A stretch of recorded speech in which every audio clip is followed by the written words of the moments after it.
Good evening, everybody. I welcome all of you to yet another episode of the Rainmakers podcast. I warmly welcome everybody who is joining in from LinkedIn and Facebook. We are going live, and whoever is joining in, please be kind enough to join us by commenting, by providing your feedback, and if there is any questions that you can ask, please be kind enough to send it across to us so we do display them on the screen, and also maybe hopefully the presenter today will be able to answer them to you.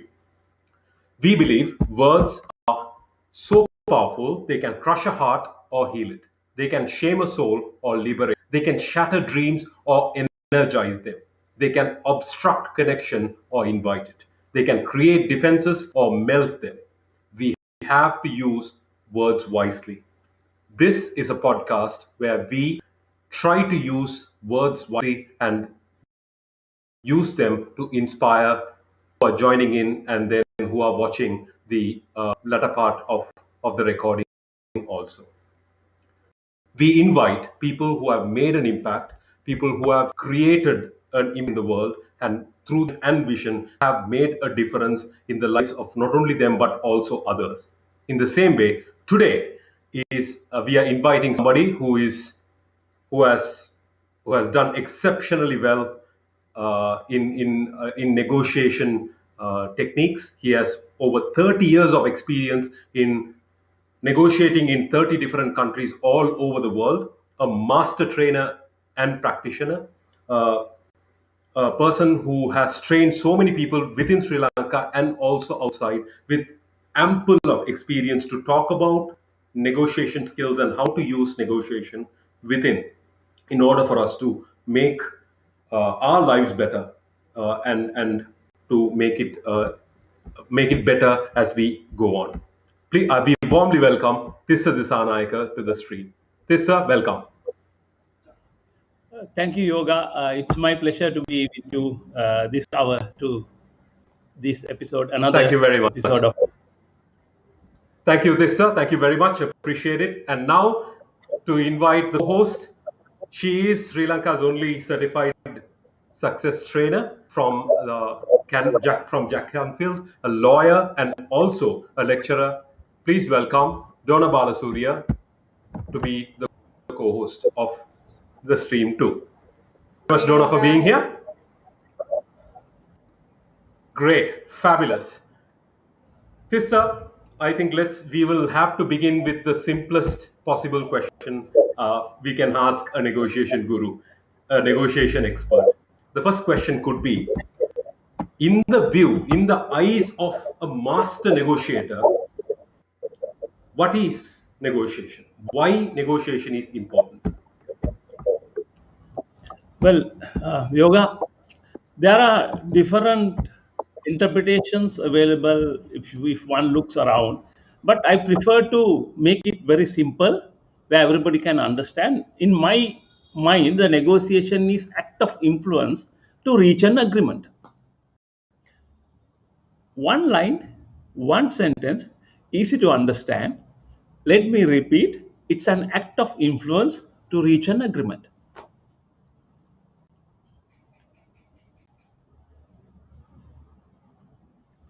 Yoga, your sound, I can't hear you. It's an influence to actor agreement. I understand, but in your perspective, a person who goes out and trains others, how would you define? How would you say why is negotiation important? Now, from the day we are born to this world until the day we are gone from this world, we are compelled to negotiate. Now, when the word negotiation comes, what comes to our mind in common parlance, common language is that we associate negotiation with negotiation between Russia and America, between Trump and Xi Jinping, negotiation between Palestinian and Israelis, negotiation between countries, organizations, corporations. This word negotiation is generally associated with high flown, high level corporate or country to country power negotiations. If you look at one's life around, negotiation is 360 degree. Negotiate more in our personal life than in our professional life in general. You negotiate with your spouse, your partner, your kids, your parents, siblings, friends. The negotiations in family, personal life is much more than your professional life. But yet, we associate word negotiation with high flown, high level, high power negotiation. That's the where we lose the focus. In one point, negotiations are inevitable. It you have to. This is my point too. My point to general public is if the negotiations are inevitable, why not learn how to do it better? The question comes. Often, students of my MBA classes they used to ask, "Why is this important?" I mean, we did not focus the word onto the word negotiation for so many times. I mean, so many years in our life. Why is it now important? That's the question some people ask. They say, "Sir, Mr. Dissanayaka, we did not know this word, and we were not focusing on that. Why now?" This is where I wish to bring in the one of the famous quote by Dr. Chester Karas. He's one of the negotiation guru.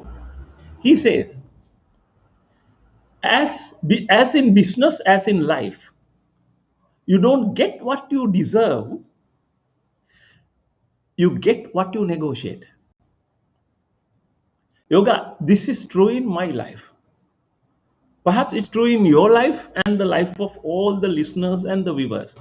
We don't get what you deserve unless we negotiate to get it. This is why in my tagline I say, you got to negotiate to get what you want. Very true. In common language, we say, if you don't ask, you don't get anything.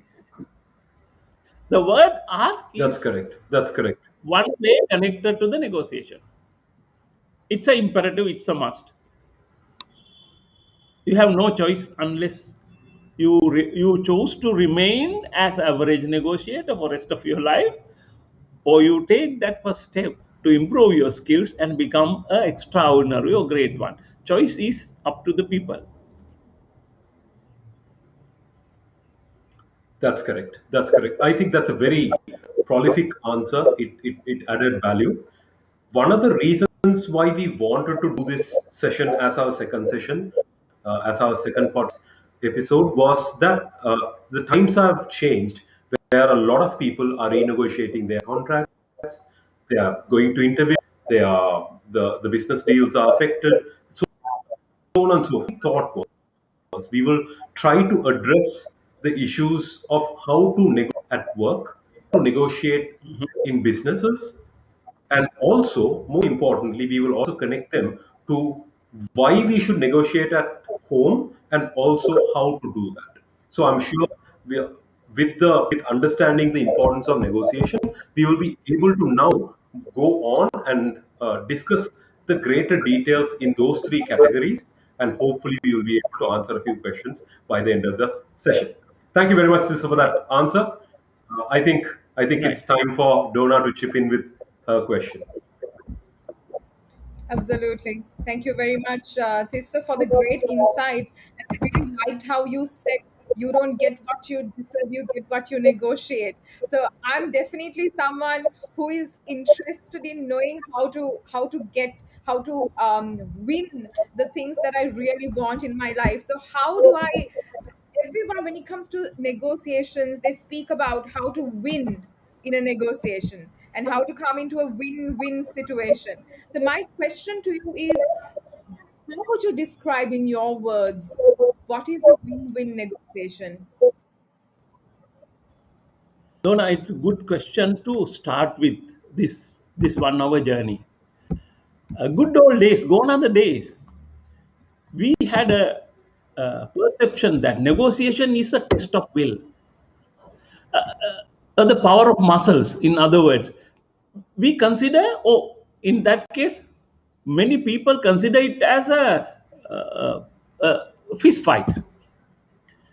They thought the size of the cake is fixed. It's 1 kilo. In negotiation, it's you up to you to get the bigger part for yourself. That was the traditional standard method that under the impression many years ago. We call it a distributive method. The value is fixed and my task is to fight and get it back. In this process, we used to term it as saying if we are able to cut the cake in half, 1 kilo cake, we cut it half, 500 grams for you, 500 grams for you, the other person. Wow, this is win-win. This is what I thought the decades ago. I was wrong. And there's a better, improved, high-level method.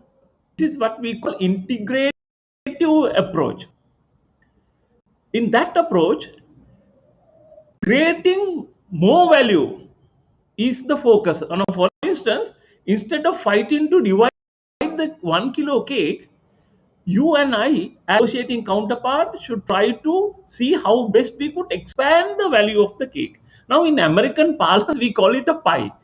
Is it a fixed pie or expanding pie? Now, under the fixed pie method, win-win is done when we cut it half. And you're happy getting 500 grams. I'm also happy getting 500 grams. We call it, wow, amazing, I did it. Woohoo! Win and win. Now, when I look back in my career, now I can't help thinking how much of value I have left on the table. It could be millions or billions that I left on the table trying to trying to go along with the traditional method, assuming that's a fixed pie. The integrative method is I am willing to work with you. It's a collaborative approach. And we jointly try to see whether we could improve it, whether we could improve the size of pie. Let's say if we can improve it to 25 kilos, even if we cut it half, you get 12 and a half kilos, I get 12 and a half kilos. It's the high level of value enrichment. Now that would be the better. Now that is also, you could say, Tissa, now 500 gram, it's win-win situation. Now 12.5 kilos, 12.5 kilos, that's also win-win situation under the expanding. Well, the involvement of negotiation doesn't stop there. There's an even better method. Let me take an example. There's a method called win, win, and win method. Let's assume where we have this recent uproar or controversial point of someone is trying to uh, establish either house or fixed structure close to the Singaraja. That plot of land. Maybe some authorities, local authorities, would have approved it according to their, it's on the purview. The owners of the land want to put up a structure. That's fine. They want to have a structure, and local authorities want to have the structure. Or else, if we take another example, if somebody wants to put up a powerhouse based on the water source, they will generate electricity. It will connect to the national grid. People will be benefited by, the organization will be benefited by the profitability of in generating power. That's also win for the public and win for the company who set up that powerhouse or that structure. How about environment? You cannot, in a negotiation, you cannot reach an agreement and say, if there's a profit for you, great. I also have the profit for me, but environment suffers. Society suffers. Ethics, values suffers. The latest trend or the higher level of negotiation is There's a profit for negotiating counterparts. There's equal benefit for me. That should not be at the expense of the holistic view, collective us. It has to be good for you, good for me, and it has to be good for collective us. That means the entire society or environment or the world at large. Can the now question is, Donna, whether we can reach and win-win, or should we try to become a win-win and win negotiators? Absolutely amazing things. I think that is something new that I learned, and I've never thought of the world collectively as a whole when it comes to entering into agreements or contracts. So that's an amazing thing to also focus on, not just the two parties who are negotiating, but definitely to take a bigger view, the holistic view, and see whether it is a win-win-win situation. And I will never forget it. Back to you, Yoga.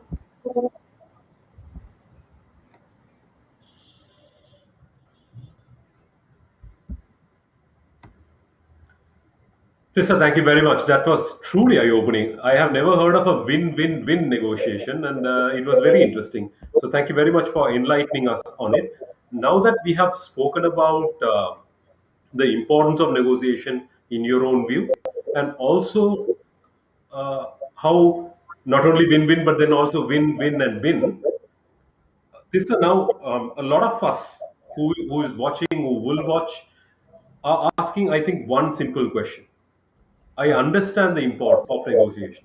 I understand now that I have to win for me, I have to offer a win for the other party and also consider the win for everybody, all the stakeholders that are involved. But offer us some techniques. What are some negotiation techniques that you can teach us or share with us today that we can go and implement it and become better at it? How would you address it this? uh, Yoga, now the challenge is to define what the technique is. This is where, in my opinion, I had a confused mind for a long period of time on this particular subject. And there were a lot of amazing work done by the scholars, professors of different universities. And there were brilliant negotiation presenters, trainers were there. But when I tried to follow many of those, I had the uh, difficulty of putting them into the slots. How to put this each? Then I realized the strategy, techniques, tools, and then tips, skills, all those were mixed together in delivering those. This is where I wish to. I decided to develop my own model. It's a proprietary model called Boston Negotiation Group Model. It was the outcome of my confusion. You see, necessity is the mother of invention. I had this confusion. I wanted something simple to follow because I had the difficulty of following this subject in certain points. Then when I decided how to share my knowledge, experience with the others, I thought of best way to develop that. Now, when you say give me some techniques, let me take it to different stratas, different levels. I believe you asked me how can a person or viewer or person who is listening to this can become a great negotiator, or if he's an average negotiator, we all are negotiators. We, Yoga, in my opinion, we all are great negotiators by birth and by nature. I'm If you interested have, now. yeah, How is if that you this? are have, yeah, if you have any doubt, ask your mom, dad, your elders in the family. They will tell you where your ability to get everything what you wanted, not in a purse or single cent in your purse. Well, you never had a purse, you never had a pocket. In small days, your small, outfit did not have pockets. It's just a simple, short. You managed to get everything. You are such a good negotiator. What happened? What happened to yoga? Because all these social pressure, education, elders' influence, societal norms, uh, fixtures, framework, do this, don't do that, culture norms, all those contributed to suppress and diminish or minimize your ability. You modified it as you go on, and it's gradually disappeared. Now, it is my conviction that I can help someone to rediscover that negotiator. Yoga, I can help you to rediscover. Well, I don't have to give anything. You already have it. You have it within your structure. My task is to help you to become, rediscover that master negotiator in you. Now, in that sense, I believe everyone is average. I mean, is a negotiator. Everyone is a negotiator. The question is, will you remain as a negotiator for rest of your life, or are you taking that important steps to improve yourself and become a great one? Now, remember, all great negotiators were once beginners. Now, in that sense, answering your question, I wish to simplify it to this question. I mean, I wish to reframe it to this way: how can one become a great negotiator from the average negotiator? How can you move from average to greatness? My first suggestion is yoga: preparation, preparation, preparation. If you ask me how important preparation is, in my opinion, I don't usually throw numbers. At least 70% of your negotiation success based on that. In simple terms, significant portion of your percentage of your negotiation success attributed to the preparation. Now imagine we didn't talk about the skills, no tactics, no tips, no techniques, no strategies were discussed, but just simply being prepared as a negotiator. You attribute more than 50%, a significant percentage of your negotiation outcome, successful outcome, to the preparation. So let me focus your attention. If you want to become, or if my audience wish to become a great negotiator, prepare yourself thoroughly. That's number one. Tissa, on that, Number two, yeah, I just want to go add ahead. something to that, and just to clarify. So Yeah. you were repeatedly saying that all of us are good negotiators, and then some are great. All of us are average negotiators, some are great. Or we were born great, but then because of the societal norms, most of us have become average. Tissa, I think we are going to address this, but then how we speak, our body language, the words we use, the confidence with which we speak, all this also adds to the to how good we are as a negotiator. What do you think? Is that true? Before we move on to Now, the next point. great question. And you hit the nail on the head. Body language, I call it non-verbal. In my proprietary model, I assigned the name called non-verbal communication is key skill for a to become a great negotiator. Let me put that in a perspective. With my experiences negotiating with professional and institutes over 30 countries, in person, hands on, and also sharing my experience and knowledge with thousands of MBA students who are senior corporate managers. I have refined skill set for a negotiator. Now, focus on this skill set for a negotiator.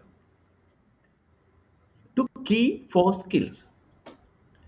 It doesn't mean that other skills are unimportant. They are important. If you ask me how many skills are important, maybe a couple of dozen, maybe even 100 different skills are required to become a great negotiator. I have no question about that. But with my experiences on field and in class, I have refined and prioritized to four. Let me articulate those four: listening skills, empathetic skills, empathy, assertiveness, non-verbal. I call it lean skills. Coincidentally, lean mean continuous improvement. Take in the literal meaning, it's not literal, it's an acronym. But even if you take the literal meaning, that means you have to keep on improving these skills rest of your life. I termed it as a lean skill. N is associated with the non-verbal.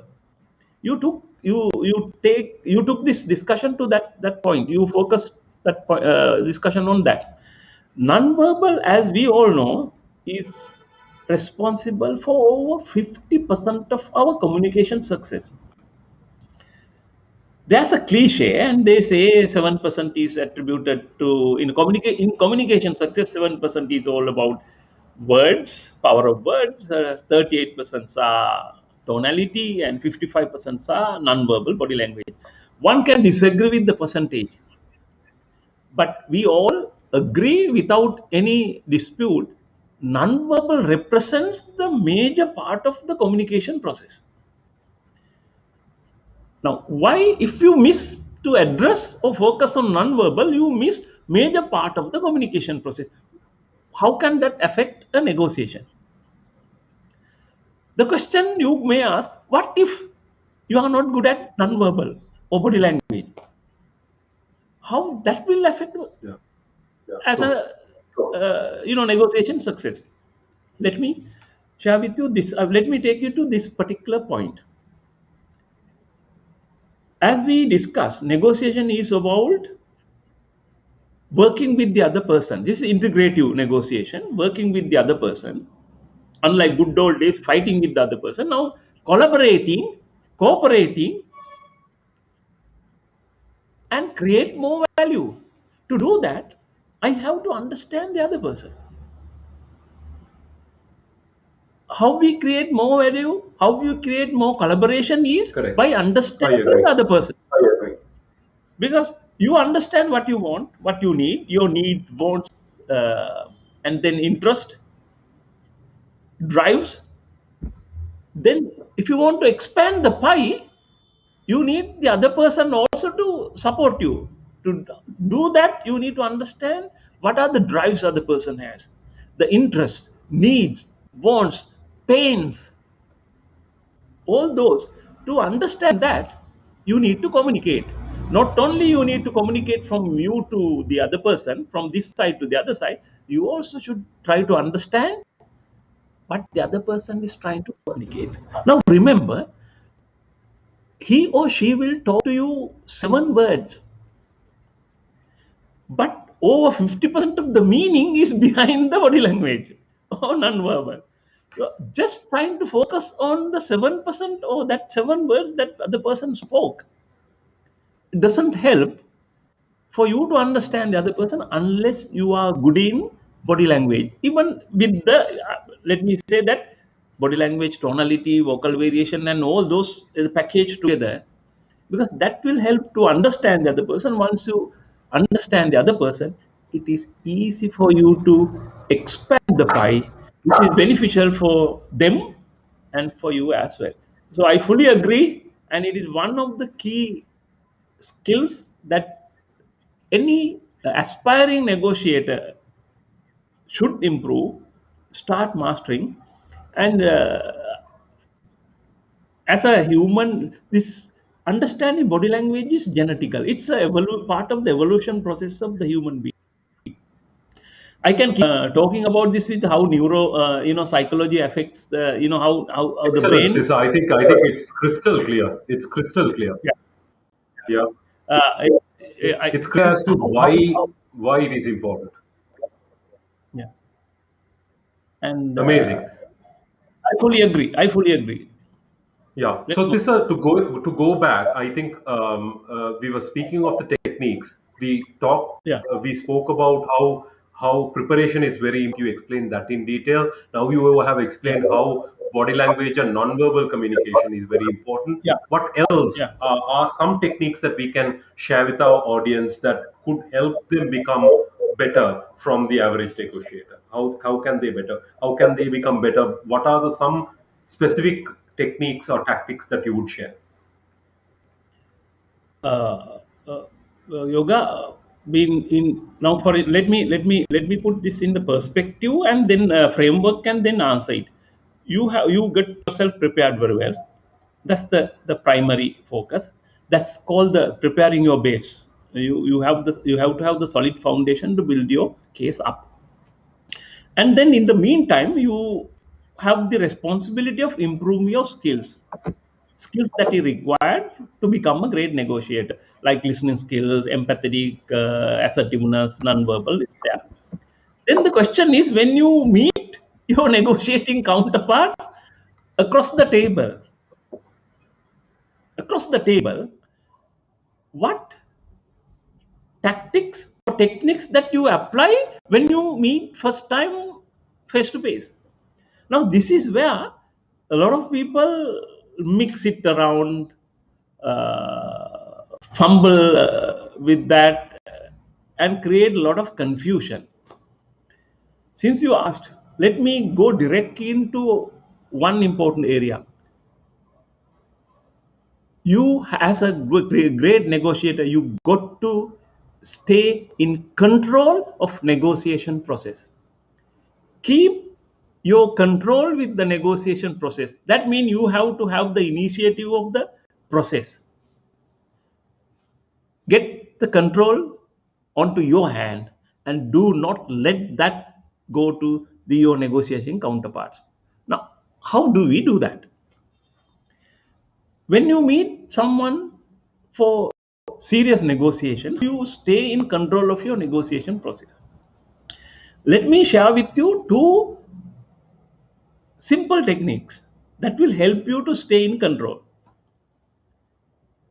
Asking questions and clarifications. Asking questions and clarifications will give you initiative and will help you to stay in control of the process. Ask, why is happening like that? Why is not this way? I didn't understand. What was the point that you were trying to highlight? Can you explain it again? By asking questions and clarifications, you keep control of the process, because in negotiation, how you negotiate is equally important as what you negotiate. Even some people, some negotiation gurus say how you negotiate is more important than what you negotiate.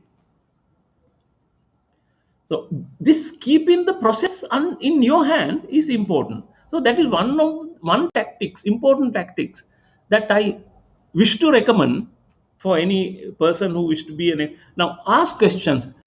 The challenge is people don't want to ask questions. They don't want to ask clarification. Why? Yoga, in a serious negotiation, this is my understanding. We understand, integrate Yeah. complex things. We understand complex matters. Often we have big question marks on basics, absolute basics, fundamentals. But we have a problem of asking question on fundamentals. Correct. Why? Because when we ask question on fundamentals and the basic, we Unfortunately, yes. feel that other person will think that, doesn't he know about this simple thing? Look at his understanding level. He's not an expert. We are fear of that retribution. We don't want to show that we didn't understand that fundamentals or basic subject matters. The best thing that we could do to show that we are smart is to stop asking questions. Now, let me say this very, very openly. when we fear of asking questions on the basic because we believe the other person will think that I'm stupid. If you ask the question, the person who asks the question will remain stupid for 5 minutes until he or she clarifies that. Person who doesn't ask the question will remain stupid for rest of the life. As a negotiator, you got to decide whether you want to be here or there. So my Very true. focus and Very, very request true. is Very, very, please ask questions, clarification, stay control of the discussions. That will give you an advantage. That's one point. The second one, yoga, what I suggest is this is one of the key elements that we often miss. perfect. Perfect. People wish to negotiate or do business with people whom they could trust. Now we are coming to a very important point. People wish to negotiate or do business with people whom they could trust. This is why financial institution ask for collaterals. Can you hand over the book of the vehicle or the deed of the property? Because that trust element is not there because it's a long-term contract. They have to ensure that they are sufficiently covered. Now, Yeah. the challenge is as a negotiator, how do you establish trust? Yoga, it's a long procedure, but let me simplify within a minute. There are Yeah. two different things, personal trust and the professional trust. How do you establish personal trust? By being likable. How do you establish professional trust? Is being respectable. How do you being respectable? You have to be professional in that way, and you have to be capable. How do you become capable? You have to be skillful, and you have to be knowledge, and you have to be your attitude has to be that. And how do you likable is in create a personal trust? You have to be connectable. How do you connect with the values? And all those are there. But come on, this is bit deeper subject. If someone asks, give us something simple. As a negotiator, I can apply tomorrow morning. When we go office, at home, how can I apply this now? Now. How can I Correct. establish Correct. trust now? Otherwise, it's useless. Yeah. I have a couple of points. Number one, as a negotiator, don't forget to smile. These are I think simple, even low here. hanging fruit. We often forget to smile in a very tense negotiation situation. Smile create trust. Correct. Correct. Imagine if some other person comes with the square face, and tense. There's a lack of trust in that. Smile. Make Correct. proper eye Very contact. true. If the person doesn't make proper eye contact, there's a tendency that you don't trust the other person. We all know that. It's a That's human right. psychology. And next Yeah. one is create some, give some, share some simple information. Simple Correct. information. Share. Hmm. Because it's called the power of reciprocity. And then use the friendly body language like open palm gestures. Don't do this. Like, it's not the body language. This is threatening. While you are talking and you keep on doing that, it doesn't help your negotiation process. Use open Not at palm. all. Just smile, tap on the shoulders. Use all those friendly gestures that will establish trust from your side. I call it a work in trust when you meet first time as a negotiator. I request audience, my viewers, to try it tomorrow at home, even at office, and see the difference of response from the other your negotiating counterpart, be it with your colleague, with your boss, or subordinate, or teammate. Right. Fabulous. I think this is fabulous. So much valuable information within such a short time. And as we move on to the last 20 minutes of the discussion, I'm sure Right. we will have to go Yeah. in a little faster. And also, I Right. invite everybody to send in your questions so that we will be able to share it with this and this might be able to answer it to them. Let's move on to empathy in negotiating. Donna? Right. Yeah. I mean, amazing insights. This I personally am. I'm continuously uh, taking notes while listening to you, and I'm learning a lot. So I know that you were like throughout the previous answer, you were like emphasizing on the lean concept, that is listening, empathizing, assertiveness, nonverbal. So the second point, that is empathy, I think you were emphasizing so much on it. So I just want to know, what is the importance of empathizing uh, the other counterpart of in the negotiating process? Donna, we stop by saying that negotiation is about collaborating with the other person, trying to create more value for both of us. Trying to create more value, we need to understand the other person. Now, Daniel Goleman, who wrote a seminal book of why is more important than IQ, who popularized the emotional, he says, empty your ability to understand the emotional make of the other. Some people say it's the seeing with the eyes of another, hearing with the ears of another, and the feeling with heart of another. That's empathy. There are different level of empathy. As a negotiator, my understanding is you need to have the fundamental basic level of empathy. It's called the perspective taking. It's called the perspective taking. That means you don't have to be you don't have to go deep into the other's feelings or take responsibility for that. When you're negotiating with someone, you don't have to take responsibility for his, the feelings. You just have to understand what the other person's feelings are. That will help you to now don't mix that with sympathy. Sympathy is feeling for. Empathy is feeling with. Sympathy feeling for, empathy feeling with. It doesn't mean you have to agree with the other person or even disagree with the other person's feelings. It's not about being nice every time. That's also just to understand what is the now. Imagine in your phone you have an app called empathy app. You switch on and put the other person name. I have the empathy app. I put Donna Balasurya, and I can see what exactly going inside your mind. How cool that could be. That app is called empathy. That app is called the empathy. Your ability to understand. When you understand, if you understand the other person, you will understand why that person is asking for 30% reduction. If you understand, if you have the empathy, you will truly understand why that person is demanding, like I mean, like nothing. Why 7 days delivery? If that person is understanding why the credit terms are demanding for 60 days, if you just go behind.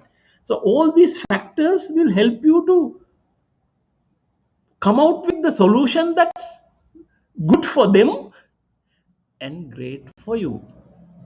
The great negotiators, the final outcome is it should be good for them, the other person, and great for you.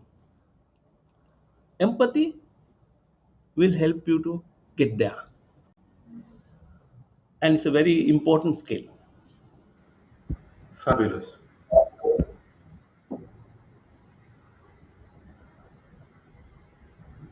Anything? I really like your explanation, Tissa. Donna, I'm sure you like the answer too, right? I think Of course, that was of beautiful. course. That was beautifully said. Yeah, yeah, Yeah, absolutely.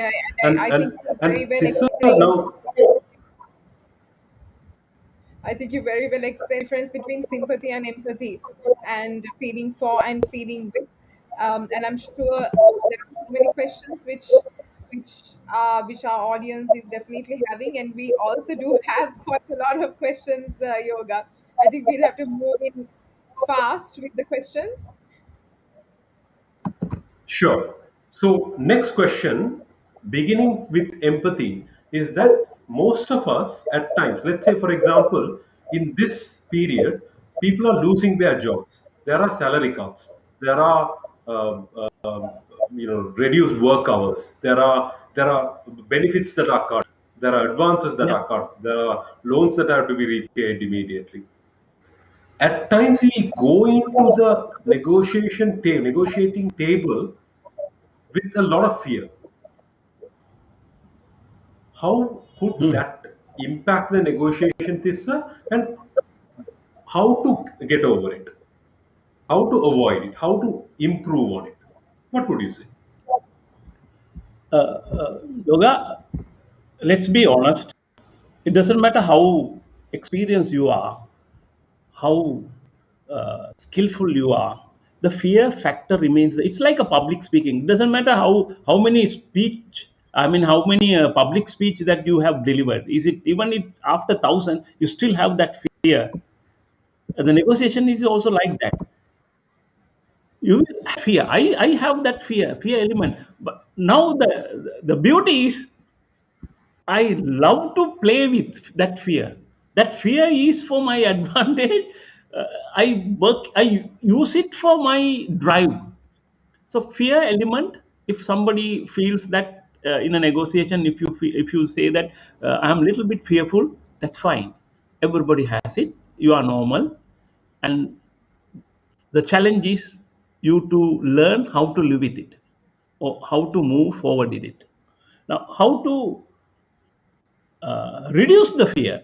You will not be able to eliminate it, but how to reduce the fear is one factor. First factor that I said, preparation. Fear comes when you have a lot of unknowns. Fear is associated with unknown outcome. If you have the backup plan, we call it best alternative to a negotiated agreement. It's called the BATNA. If you know your full plan B, plan C, plan D, it doesn't work. What is my next best option? Alternative. And if this doesn't happen, where can I go resort to? What's my fallback plan?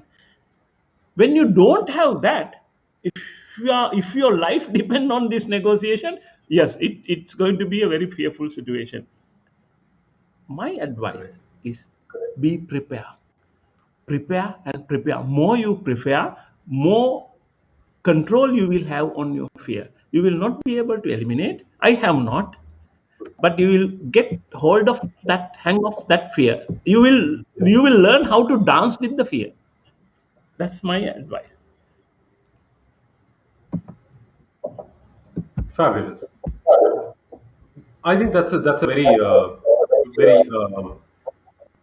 interesting way of looking at it, Tissa. Thank you very much for that. Tissa, also now because we are getting in a lot of questions from the audience members also, what we Right. will do it Yeah. is we will do it on a quick fire because we are reaching the Right. last 10 minutes. Right. So we Right. will take 1 minute each for every question that we are Right. going to have. Right. Yeah, so from now on, we will have it as a quick fire question so that we answer as many Right. questions as possible. Donna? Right.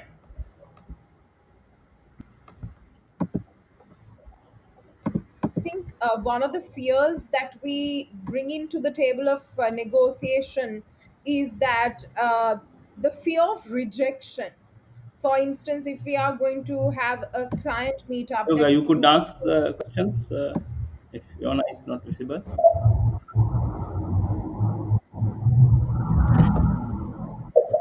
Uh, um, Please continue, Donna. yeah, you can hear me. Yeah, I go can't ahead. see her. Yeah.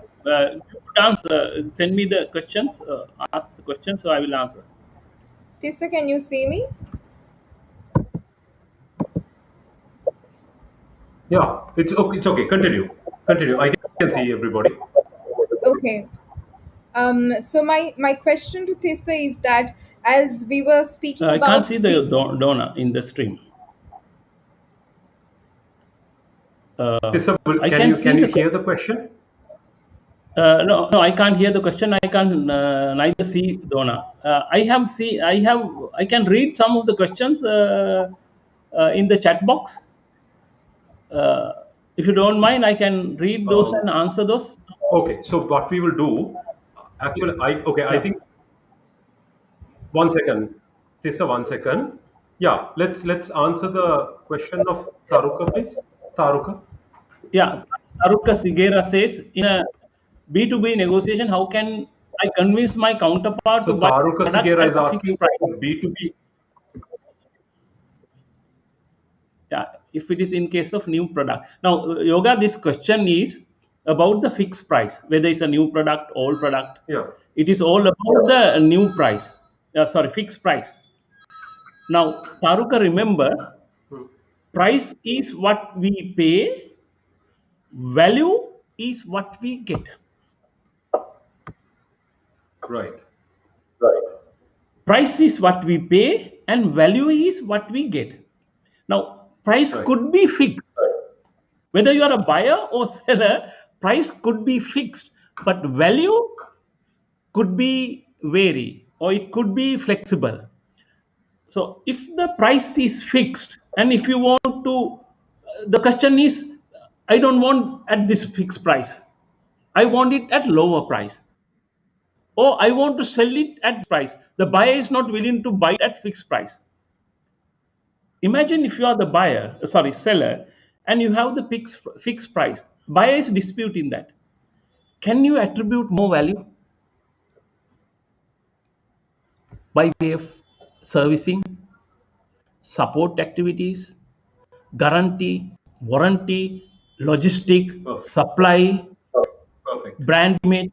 To add more value, your price will be fixed, but your overall value will be variable, vary.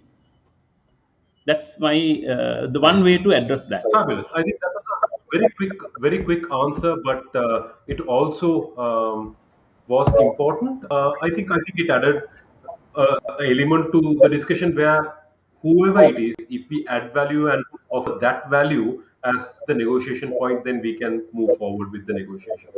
Yeah, Just yeah. to have a quick check, can we all see Donna? No, Can you see me? not. I can't see her yet.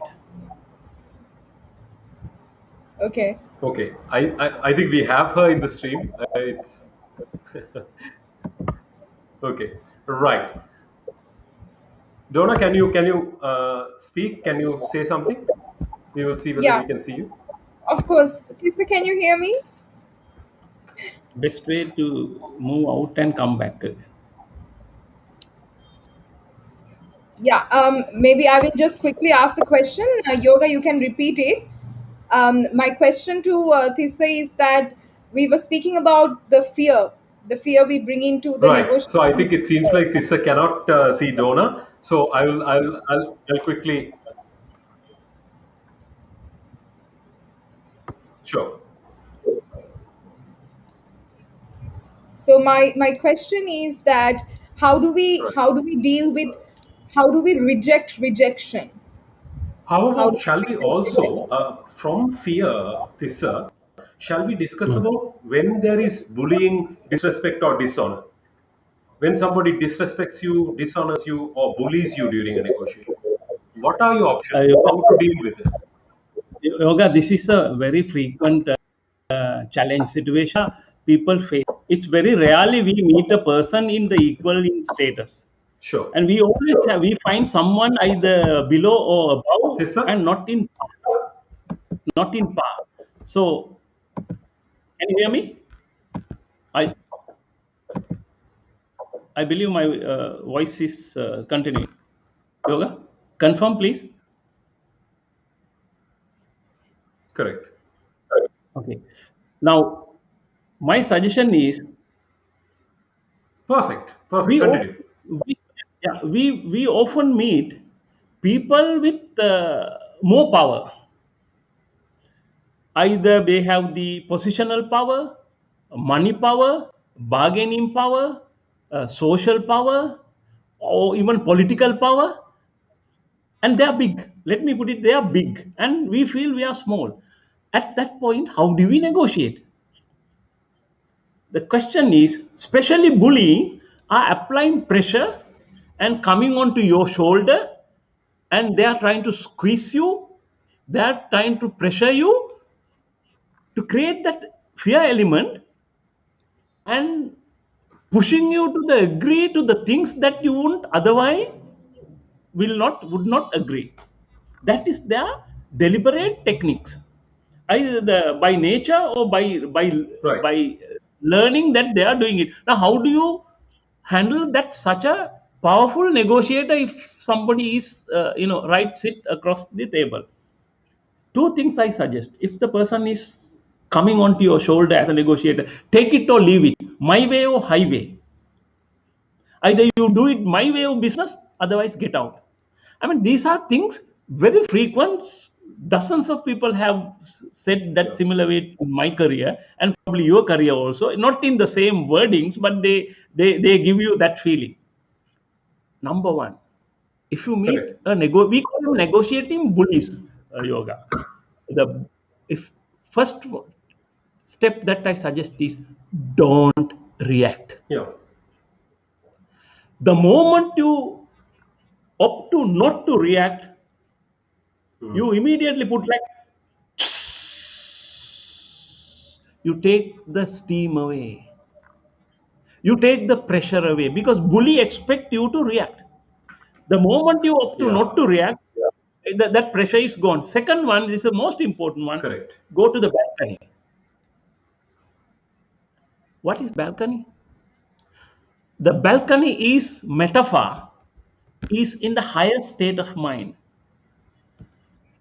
Balcony is a place of emotional calmness. Balcony is you are when you go to balcony yoga and you can see what is happening below.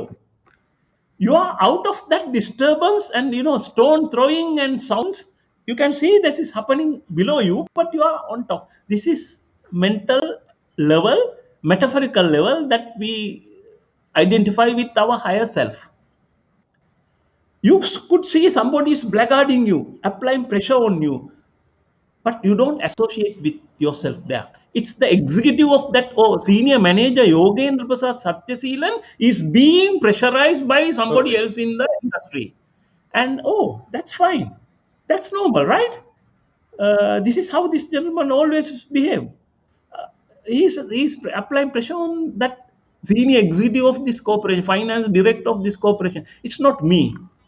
It's easy to say, difficult to do, but you have to detach yourself and go to the balcony level. That will give you a perspective to say right thing, not to agree on wrong things, and navigate the discussions and the process in the right direction, not capitulating to pressure and saying yes where you should not say yes, saying no where you should not say no. So it gives that emotional space for you to handle this. Number one, don't react. Number two, go to balcony.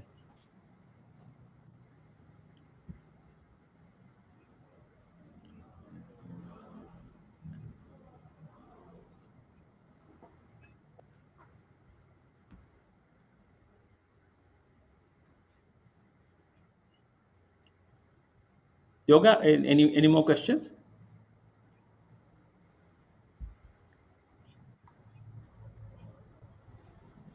Yoga, can you hear me? Correct.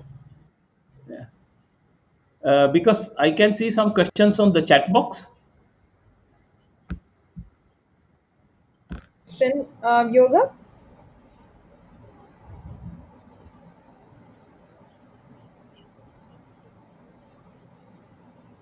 Fabulous. Fabulous. I think that was a very important point, this, sir, because most of the time this happens, and when it happens to us, because it's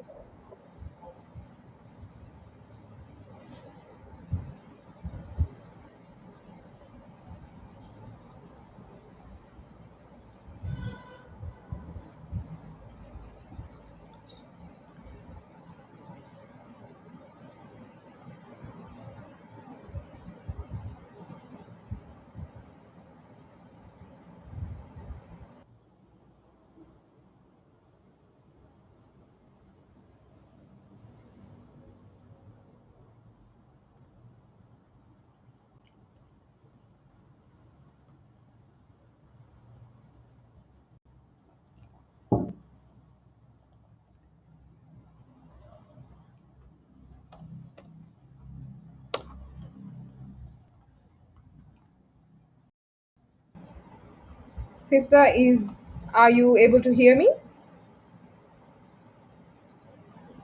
Yoga, I can't hear you. All right, so let me ask this question and then type it in the chat box. Is wrong with your line or?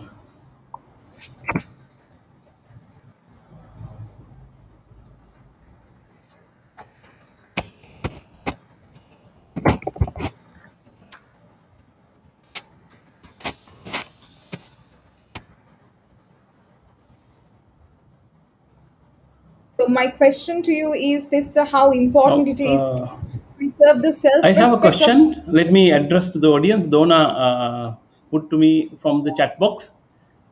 Friends, the question is how important is to preserve the self-respect of the other person. It's very important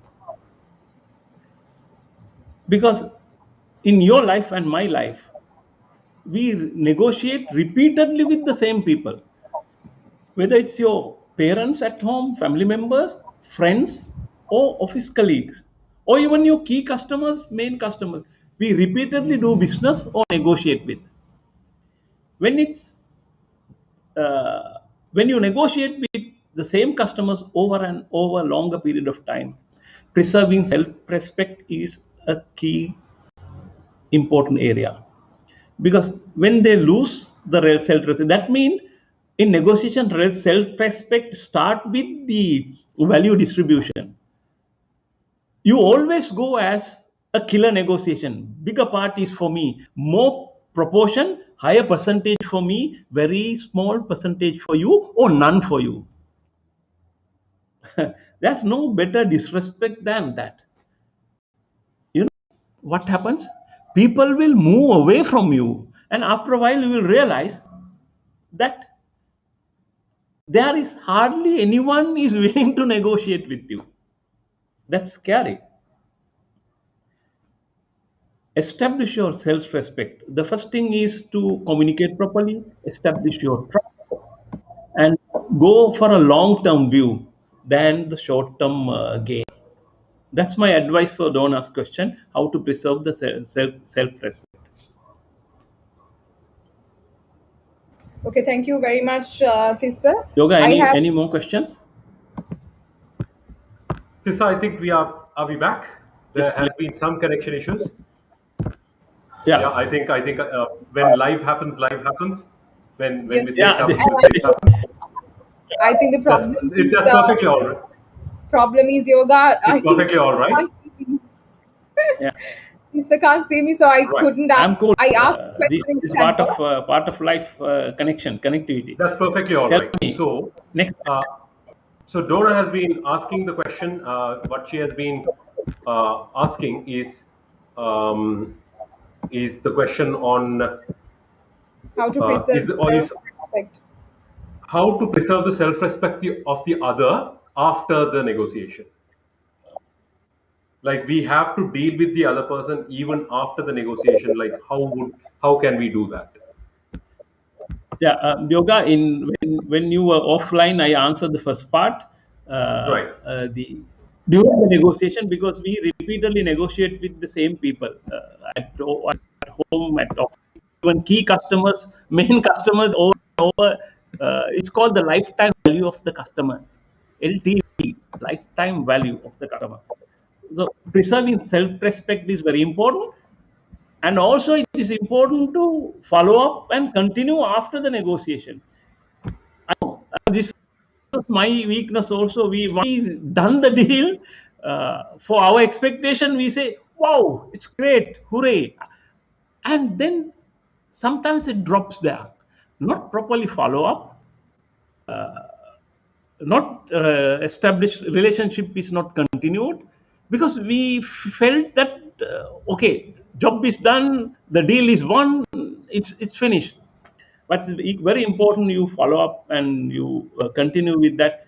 Remember, you have to go to the same person next time, sooner rather than later, and how you made him feel will decide how easy or difficult your next negotiation cycle would be.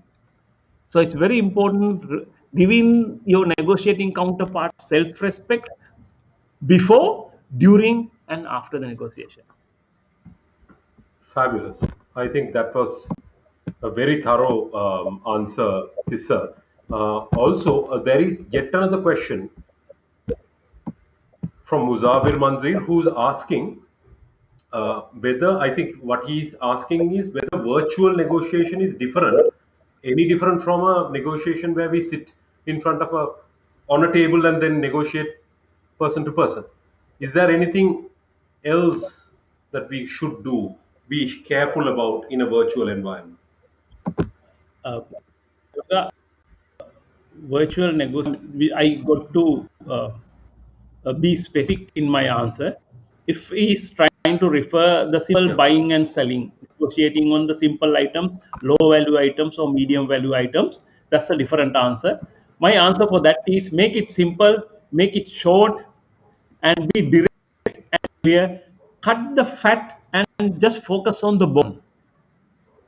There's right, no time for too many, back and forth. It has to be simple. Your negotiation process, deal process should be very clear, short, and simple. More right, complicated, people will move away. If you are using the technology for bigger negotiation, for instance, having a Zoom meeting with your negotiating teams for establishing a plant, LNG power plant in Sri Lanka. So that's the use of technology to deal with the high ticket, high price negotiation. That's a different level. And it's also imperative these days. People are not allowed or not able to move around cities, countries. So this is an imperative. So learn great. how to do it. But Yeah. fundamental remains the same. But in simple online purchasing and others, make it simple. That's the best way. Right, and maybe we have to train our staff members on how they will communicate with each other on the on the online platform. If we train that, then all the Yeah, other fundamentals of negotiations remain the same because those are yeah. year-old fundamentals that have continued from year on to year on to year. Yeah, fabulous. Yoga, As one thing yeah, is that in yoga online, people expect quick results. So we must, our process should be, tuned to, deliver that. People don't wait any longer. They need quick, and you have to be quick. yeah, yeah, yeah, yeah. Um, uh, so the next question that Donna wanted to conclude this stream with was do's and don'ts in a negotiation. So, what are the major basic fundamentals of what to do? A few key points and key points of what not to do. How would you suggest them, Tissa? Yoga, allow me to start with don'ts. Yeah. Okay. Don't talk too much. Oh, Talk less. Listen more. Talk what you already know. It's only at the moment of listening you learn new things. So negotiation is about collaborating with the other parties to expand the pie. To to expand the pie is to understand the other person. To understand the other person is to talk less. It doesn't mean you have to have the airtight lips. Talk less and listen more. That's number one suggestion. Next, perfect. way to avoid threatening, manipulation, pressure tricks. Even threatening, I mean, don't negotiate at gunpoint. Now, this is not the physical gun, this is a metaphorical gun. We do.